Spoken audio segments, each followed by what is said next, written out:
Is a fantastic volunteer for Resolve of New England.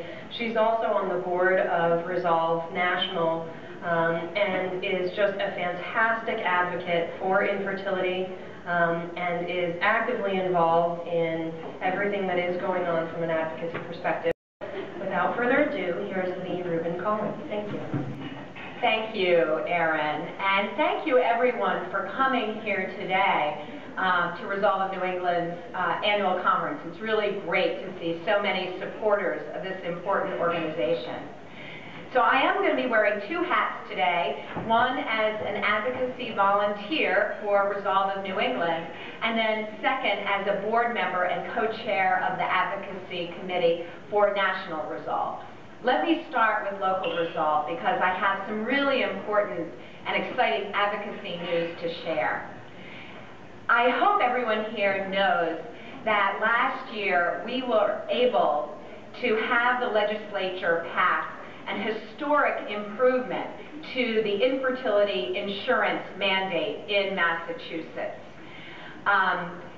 Dr. Samuel Pang and I actually drafted the language for the improvement to the mandate, and through a real team effort, doctors, mental health professionals, and volunteers from Resolve of New England, we met with state senators and representatives in just dozens and dozens of meetings, and we were able to get this historic improvement to the Massachusetts mandate passed.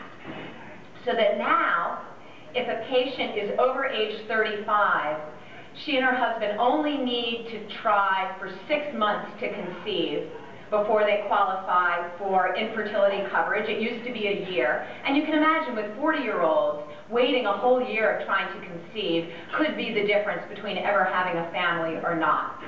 And second, we were able to close the miscarriage loophole so that patients who have a miscarriage are not pitched right back to the beginning of the 6-month or the 12-month qualification period.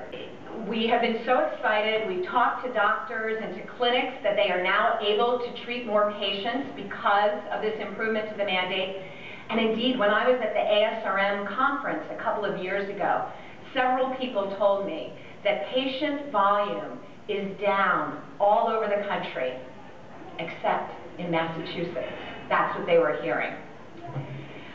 But the thing about passing this new law is that it's not self-executing. Regulations have to be written in the Code of Mass Regs to implement this new law and to tell the insurance companies how they're supposed to behave.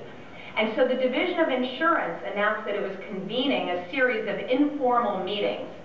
And we found out about them, and Erin Lasker, the executive director of Resolve in New England, and I attended 2 meetings in May and June of this year. Let me tell you who was at that meeting. It was representatives of the Division of Insurance, and then representatives of every major insurance company. And there we were in the room with them. This was groundbreaking. We have not had an opportunity to meet with insurance companies in a group like that in, I'm going to say, forever. And I need to shout out Dr. Mark Hornstein and Dr. Kim Thornton, who came to the second of the 2 meetings and made a tremendous contribution to the dialogue. Among the things that we have proposed for the regulations are that, it is refining when a woman is over age 35 for purposes of the shortened qualification waiting period. And we have proposed, and we think this may take, that if a woman is 35 years and 1 day, she is over age 35, rather than having to wait until she's age 36 to get the benefit of the 6-month shortened waiting period. We have proposed providing coverage for imminent infertility in the case of cancer patients and other patients who are facing treatments that are going to rob them of their fertility. And finally, we have challenged the massive exclusion of patients from treatment based on their FSH or Clomid challenge test results. And we've actually proposed a really innovative way of doing this kind of screening in a way that will stop what we consider to be the arbitrary exclusion of patients based on unproven scientific data. We have an empirically based new formula for how to treat FSH testing. So we're very excited. These were incredibly productive talks, and I just feel so proud of Resolve of New England for participating very, very aggressively in these meetings with the Division of Insurance. Besides that, when it comes to local things, it's actually been a quiet legislative session. There are two bills that have come on the radar screen.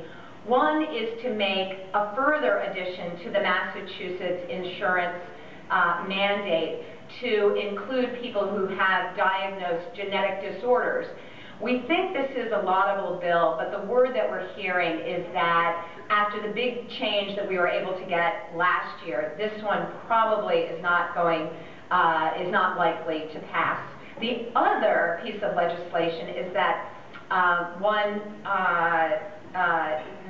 state representative introduced a bill that would allow people to go to the probate courts to adopt an embryo. And this is something that we feel is quite unnecessary and is a step in the direction of treating embryos like children to be adopted. And so we have submitted a letter opposing that. We're hearing from the committee that the bill is not going to go anywhere. So we also sent a letter in support of the genetic testing bill. So we're keeping an eye on these things, but don't expect much to happen in that sphere this year.